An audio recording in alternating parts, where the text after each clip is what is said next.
Kasaragod revenue ജില്ലാ school Subroto Mukherjee football ചാമ്പ്യൻഷിപ്പിന് തുടക്കമായി. Trikaripur Nadakkav Rajiv Gandhi synthetic സ്റ്റേഡിയത്തിൽ 2 ദിവസങ്ങളിലായാണ് ചാമ്പ്യൻഷിപ്പ് നടക്കുന്നത്.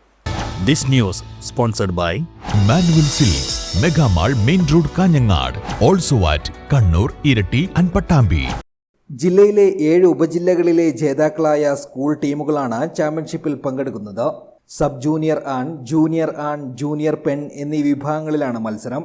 ഓരോ വിഭാഗത്തിലും ജില്ലയിൽ നിന്ന് വിജയിക്കുന്ന ടീം ഈ മാസം 23 മുതൽ തൃശൂരിൽ നടക്കുന്ന സംസ്ഥാനതല മത്സരത്തിൽ പങ്കെടുക്കും.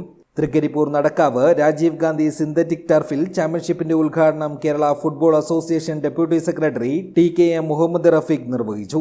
അപ്പോൾ തന്നെ നമ്മുടെ കോച്ച് പറഞ്ഞതാണ്, നാളെയുള്ള ജൂനിയർ ചാമ്പ്യൻഷിപ്പ് ഇവിടെ നമ്മൾ നടത്തുമ്പോൾ അതൊരു DFAയുടെ ഒരു സ്കൗട്ടിംഗ് അഷ്റഫ് ഇപ്പോൾ അത് പറഞ്ഞു, നാളെ ചാമ്പ്യൻഷിപ്പ് നടക്കുമ്പോൾ അതിൽ ഏറ്റവും നല്ല പ്രഗത്ഭരായ കുട്ടികൾ ഉണ്ടെങ്കിൽ തീർച്ചയായിട്ടും അവരെ ഒന്നുകൂടി നമുക്ക് ക്യാമ്പിലേക്ക് പരിഗണിക്കുന്ന രീതിയിലേക്ക് കൂടി നമ്മൾ ഈ ചാമ്പ്യൻഷിപ്പിനെ കാണുന്ന രൂപമുണ്ട്. ഏതായാലും ഈ ഒരു ചാമ്പ്യൻഷിപ്പ് നാളെയുടെ വാഗ്ദാനങ്ങളാകുന്ന നല്ല കുരുന്നുകൾ നമുക്ക് വളർന്നു വരാൻ ഉതകുമാറുന്ന രൂപത്തിലാകട്ടെ എന്ന് മാത്രം പറഞ്ഞുകൊണ്ട് ഈ ചടങ്ങ് ഔപചാരികമായ ഉദ്ഘാടനം നിർവഹിച്ചതായി അറിയിച്ചുകൊണ്ട് നിർത്തുന്നു. കാസർഗോഡ് ജില്ലാ കോർഡിനേറ്റർ TR പ്രീതിമോൾ അധ്യക്ഷത വഹിച്ചു. സന്തോഷ് ട്രോഫി താരങ്ങളായ T സജിത്ത്, KP രാഹുൽ എന്നിവർ മുഖ്യാതിഥികളായിരുന്നു.